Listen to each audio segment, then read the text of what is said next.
GDB-EDU 702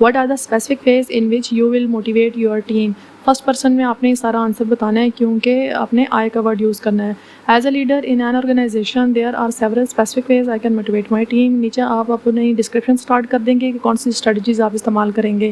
first one ہم نے لی ہے treat people as an individual. سب سے پہلے آپ یہ بتائیں گے کہ جتنے بھی میرے پاس ورکرز ہوں گے ان کو میں ایز این انڈیویجول ٹریٹ کروں گا, یعنی ہر بندے کو الگ الگ جان کے اس کی الگ الگ پرابلم, اس کے مسئلے مسائل سمجھ کر اس کے اکارڈنگ اس کو ڈیل کروں گا. ایگزامپل ہم نے آگے دی ہے, اف آئی ہیو اے ممبر جس کی لرننگ اور گروتھ بہت اچھی ہو تو میں اس کو اور مزید ایسی اپرچونیٹیز دوں گا یا دوں گی جس سے اس کے انٹرسٹ بھی ڈیولپ ہوں اور وہ کام بھی مزید بہتر کر سکے.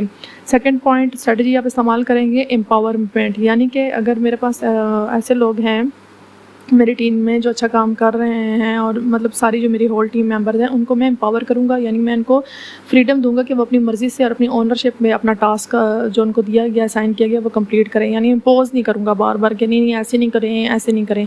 نیچے ایگزامپل آپ دیں گے کہ بھئی میں ٹیم ممبر کو اس لیے الاؤ کروں گا کہ ایک پروجیکٹ کو اپنے طور پر چلائے تاکہ اس کی جو اپنی اسکلز ہیں وہ نکھر کے سامنے آئیں.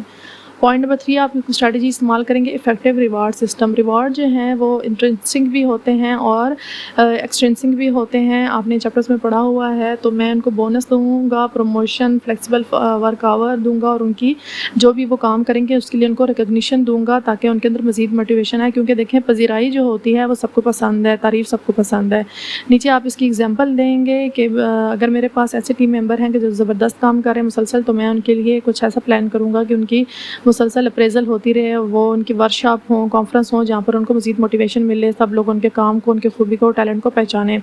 اسٹریٹجی نمبر 4 آپ یوز کریں گے جاب ری ڈیزائن کی. جاب ری ڈیزائن سے مراد یہ ہوتی ہے کہ اگر کچھ بندے کام کر رہے ہیں اور اس میں 2-3 بندے ہیں جو بہت اچھا کام کر رہے ہیں, تو ان کی جاب کو ری ڈیزائن کرنے کا مطلب یہ ہوگا کہ ان کو اسائنمنٹ دی جاتی ہے, ان کو جو ٹاسک دیا جاتا ہے, جاب دی جاتی ہے, اس کے اندر مزید ان پہ ذمہ داری ڈالی جائے اور ان کو لیول اپ کیا جائے. ٹھیک ہو گیا, اس کی بھی ٹائپس ہوتی ہیں مزید. ایگزامپل ہم یہاں پر دیں گے کہ ایک ٹیم ممبر کا جو ہے ریپیٹیو ٹاسک کر رہا ہے تو اس کی جاب میں تبدیلیاں کر کے اس سے مزید کام لیا جا سکتا ہے, اس کو آٹونومی دی جا سکتی ہے. کنٹینیوس فیڈ بیک اور ریکگنیشن آپ کی 5ویں اسٹریٹجی ہوگی کہ فیڈ بیک اور ریکگنیشن کے بغیر آپ کا کام جو ہوتا ہے سلو ہو جاتا ہے. فیڈ بیک دینے سے کیا فائدہ ہوتا ہے کہ آپ کو اپڈیٹ سے پتہ چلتا رہتا ہے کہ آگے والے کا آپ کے پاس رسپانس کیا آ رہا ہے. ٹھیک ہے, ریکگنیشن کا مطلب یہی ہے کہ جو بھی کام ہو رہا ہے, جو بندہ مینلی اس میں انوالو ہے پروجیکٹ میں, اس کو ریکگنائز کیا جائے, اس کو پازیٹیو سپورٹ ملے. ٹھیک ہے جی, اس کی ایگزامپل دے دیں گے کہ اگر 1-to-1 میٹنگ اسکیجولائز کی جائے ٹیم ممبر سے تو ان کی پرفارمنس, ان کی خوبیاں, ان کے گول کی تعریف کی جا سکتی ہے. ٹھیک ہے جی, تو نیچے آپ کنکلوژن دے دیں گے کہ I see effective motivation requires understanding of team members کے آپ کا یہ اپنی ذاتی رائے یہ ہے کہ آپ نے موٹیویشن جو ہے وہ بہت ضروری ہے اور یہ اسٹریٹجیز استعمال کر کے آپ زبردست طریقے سے اپنا ٹیم ورک کو لے کر جا سکتے ہیں اپنی آرگنائزیشن کو. اچھا جی اسٹوڈنٹس, یہ میں نے آپ کو سمجھا دیا. اب امپورٹنٹ پوائنٹ جو آپ کو سمجھنے کے لیے یہ ہے کہ جتنے بھی میں نے یہاں پہ آپ کو پوائنٹس دیے ہیں ان سب کے ساتھ میں نے ایگزامپل دی. ایگزامپل دینے کا مقصد کیا ہے ہر اسٹریٹجی میں؟